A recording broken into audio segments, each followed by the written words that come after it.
Eu sou o Otmar Schneider, analista de valores imobiliários, e no vídeo de hoje a gente vai responder a pergunta de um investidor: vender na alta, sim ou não?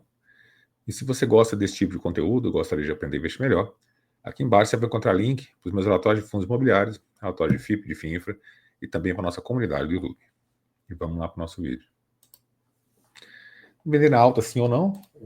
A temática de hoje veio desse comentário, né, do Eranaor. E ele falou o seguinte: invisto majoritariamente em FIIs desde que comecei há pouco mais de 4 anos. Não fiquei um mês sequer sem aportar. Então, fez tudo que tem que fazer realmente, né? Passou esses 4 anos investindo, todo mês, sem deixar um mês de aportar. Minha dúvida é, quando o ciclo mudar e estivermos em período de alta, se eu vendo os FIIs para geração de capital, ou seja, eu faço um ganho de capital ali, né? Com parte dos rendimentos mensais, e como tudo vai estar alto, as oportunidades serão menores. O que fazer nessa situação? Vender ou não vender na alta, né? Essa realmente o que ele quer saber. Aí teve, né, o João, ele fez um comentário aqui, já pensou em simplesmente não vender, né? E aí ele complementou: sim, esse é o plano A, mas seria legal ouvir alguém com mais experiência. E aí eu vou passar aqui a minha experiência, né? Um caso que aconteceu comigo e as coisas que eu vivi, né, ao longo de muitos anos. E é um ponto de vista meu, né? Então, na verdade, não preciso necessariamente estar certo, né? Vai ter um monte de gente com um ponto de vista completamente diferente. E eu vou deixar aqui a minha experiência e o meu ponto de vista sobre essa questão. Então, eu vou dar um exemplo aqui, o que aconteceu comigo, o caso Petrobras, tá? Então, Petrobras é uma empresa, né, que tem intervenção do Estado, aquela coisa toda, mas é uma petroleira, a petroleira dá muito dinheiro, faz muito caixa. Então, é uma das principais empresas do Brasil, mas a gente sabe que ela é muito volátil, né? Do nada, distribui muito dividendo, daqui a pouco não distribuiu, daqui a pouco começa a dar prejuízo, depois volta, dá lucro muito rápido, faz muito caixa. Então, é uma empresa assim, bem volátil, bem complicada. Tem gente que não investe em Petrobras, né? Mas eu já investi várias vezes em Petrobras, e essa aqui foi a minha experiência com a última vez que eu investi nela. Então, foi durante a pandemia. Então, a pandemia, o preço da ação da Petrobras caiu muito. Então, ela chegou por volta de R$ 12. Aí eu vendi, né, o que eu tinha em renda fixa, uma boa parte em renda fixa, alguns fundos imobiliários também, e comprei, né, saí comprando aqui Petrobras entre R$ 13 e R$ 20, mais ou menos. Né? Então, ficou um preço de compra muito bom. Ou seja, eu consegui comprar na baixa. Não comprei no melhor preço, no momento de maior baixa, nem nada, mas eu comprei com um desconto significativo frente ao valor que a empresa valia. Né? Então, eu comprei entre 13 e 20, vendendo renda fixa e alguns fundos imobiliários. Aí eu vendia as ações da Petrobras quando chegava perto de 30. Então, ia batendo perto de 30, 29, 30, 31, alguma coisa assim, eu ia vendendo, né, uma parte das ações, assim, sempre em lotes de até 20 mil, né? 20 mil reais, né? Ou seja, dava em torno de 600 ações ali, mais ou menos. E eu vendia sempre até esse limite para não pagar o imposto, né? Então eu sabia que, né, ia continuar subindo, aquela coisa toda, e vendendo aos poucos, sem tanta pressa, né? Sempre quando chegasse num lucro legal e não precisava pagar imposto, então o lucro ficava realmente todo para mim. Então eu tive, em média aqui, né, contando com os ganhos de capital que eu comprei mais baixo, vendi mais caro, mais os dividendos que eu fui recebendo, R$ 15 de lucro médio por ação, em torno disso, tá? Eu estou arredondando algumas coisas aqui. E aí, né, foi bom, né? Ou seja, eu tive R$ 15 de lucro por ação da Petrobras que eu vendi. Então, a cada lote de 1.000 ações, né, que eu vendi, eu tive R$ 15 mil de lucro. Ou seja, foi muito bom, né? Um lucro muito bom e tal. Ou seja, estratégia perfeita, né? Beleza. Então, depois que eu vendi, o que aconteceu? Vamos fazer as contas aqui. Petrobras, hoje, ela está um pouco mais de 40, está 40,22 quando eu estou gravando esse vídeo. E ela pagou em dividendos, ó. Em 2021, ela pagou 5,65. 16,77 em 2022, 7,34 em 2023 e 7,90 em 2024. Então, só de dividendos, ela pagou o preço dela nesses últimos anos. Ou seja, o total aqui, ó, né, de R$ 40 mais os dividendos pagos deu 77. E eu vendi em 30. Né? Então, olha só, o tanto que eu deixei de ganhar se eu tivesse mantido simplesmente a posição, recebido todos os dividendos, vendido coisa nenhuma e mantido, né, a posição na empresa. Eu teria, em vez de 30, 77 por ação. Ou seja, eu perdi R$ 47. Não é perder, né? Deixar de ganhar, mas é quase um sinônimo. Deixei de ganhar R$ 47 por ação, né? Não seria nem 47, né? Eu vendi no 30, mas eu comprei um preço médio aqui lá atrás. Então, para 77, digamos que o meu preço médio aqui seja, sei lá, 15. 15 para 77 dá 60, né? Então, assim, eu tinha multiplicado o patrimônio muitas vezes por conta de comprar certo, né? Mas eu não fiz, não multipliquei tantas vezes, multipliquei só 2 vezes, de 15 para 30, digamos assim, né? Em vez de multiplicar 5 ou 6 vezes, porque eu vendi, né, as ações da Petrobras ao longo do tempo num preço que eu achava que era legal. Por que eu vendia nos 30? Né? Então eu sabia mais ou menos como é que estava o ritmo aqui da empresa. Então ela sempre, quando chegava perto dos 30, ela caía de novo, né? Então você vê esse gráfico que eu coloquei aqui do lado, chegava nos 30, caía, chegava perto dos 30, caía, chegava perto dos 30, caía. Então eu notei, assim, né, se você for fazer uma análise técnica, né, era mais ou menos o preço teto ali na faixa de 30, eu saí vendendo perto dos 30. Até perto de 2023, que não tinha mais nada aqui da posição, e ela disparou. Né? Então eu já não tinha mais posição nenhuma quando a empresa começou a disparar. Né? Então eu deixei de ganhar um bom montante aqui porque eu vendi a posição. Né? Eu fiz, não foi a única posição que eu comprei. Né? Comprei Banco do Brasil, comprei outras, e eu mantive, por exemplo, o Banco do Brasil. O Banco do Brasil eu mantive. Então ele distribuiu bons dividendos, dobrou o preço, né? Ele dobrou o preço, depois multiplicou, dividiu por 2 as ações, né? Deu bonificação de ações. Então, assim, foi um negócio muito bom? Foi, mas foi menos bom do que teria sido se eu tivesse mantido Petrobras. Então, entre outras ações, então, eu fiz 2 estratégias diferentes. Uma eu mantive, foi Banco do Brasil, que é uma empresa, digamos assim, mais segura, paga dividendo, aquela coisa toda e tal.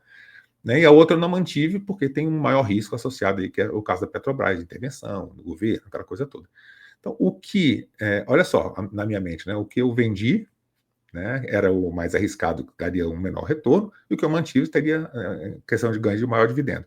E foi justamente o contrário, o que teve o maior retorno foi Petrobras e não o Banco do Brasil.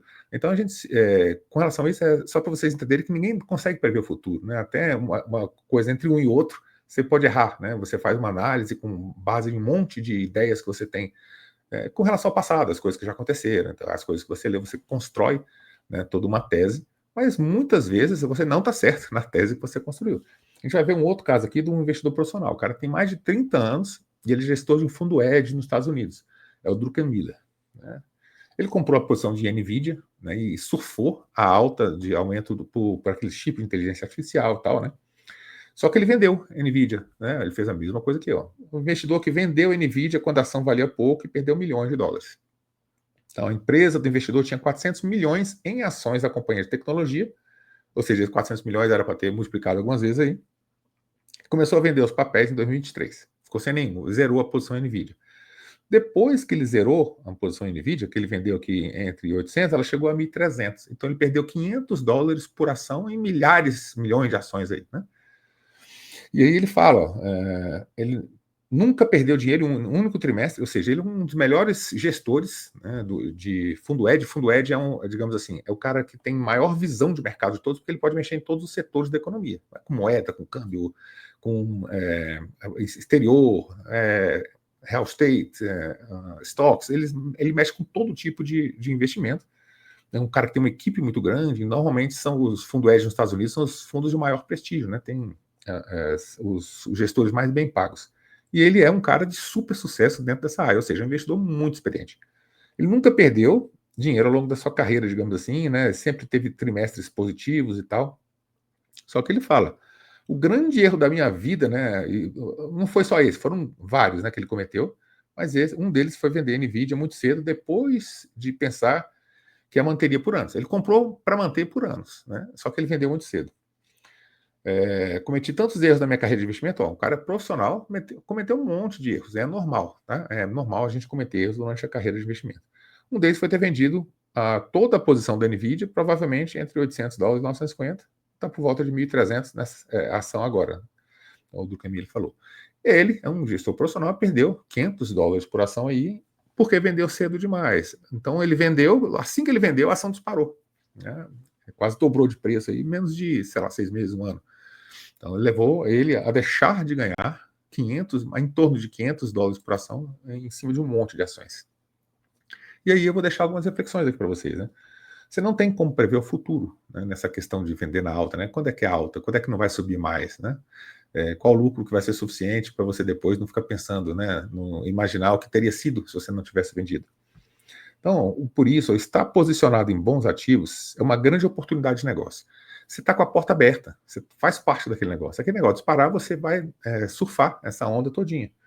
É deixar uma porta aberta para o crescimento exponencial. As ações, elas têm essa questão. O fundo imobiliário, ele tem renda, Então, quando você abre mão de fundo imobiliário, você perde renda. Eu vendi alguns fundos imobiliários, né, para entrar em posição maior na Petrobras, e a minha renda baixou, né, durante um bom tempo ali, a pandemia também teve diversos momentos e shoppings fecharam e tal, então a minha renda baixou bastante, né, em termos de fundo imobiliário. Eu aumentei a posição em ações, eu tinha 70% de FII e 30% mais ou menos de ações, hoje em dia tem em torno de 50-50, né, e várias ações que eu comprei, elas multiplicaram realmente o patrimônio, só que são ações, né, algumas ações elas não distribuem dividendos, então a minha renda hoje ela está menor, né, com ações e fundos imobiliários, menor do que alguns anos atrás.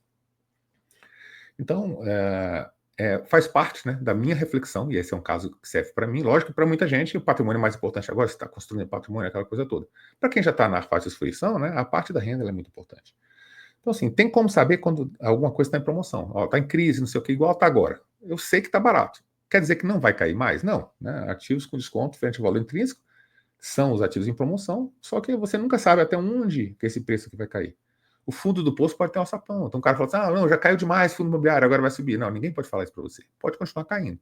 Só que eu sei que os fundos imobiliários estão muito baratos hoje. Podem ficar mais baratos? Pode. E eu continuo comprando. Né? Então não tem como saber até quando, onde vai subir também. E esse é que é o problema do negócio. Quando você está exposto a um ativo, né, você não pode interromper o juro composto. E essa é uma das grandes lições. Né? O ideal seria não vender. Né? Então, por isso, vender pode ser um erro muito grande e caro. Né? Foi a experiência, né, que eu tenho, né, com isso. Em algumas situações, eu falei só uma para vocês, também de relatos de outros investidores ou de matérias que a gente lê. Né? Muitas pessoas se arrependem de ter vendido uma posição. Warren Buffett vendeu posições cedo demais, né, de empresas que multiplicaram por muitas vezes e se arrependeu. O Warren Buffett é o maior investidor do mundo de todos os tempos e cometeu um monte de erros também. Então, essa aqui é uma outra reflexão que é minha, né? Na fase de fruição, renda é mais importante. Então, se você muitas vezes fala, não, aumentei o patrimônio, legal, tá, beleza, né? Mas tá, você usa o patrimônio para quê, né?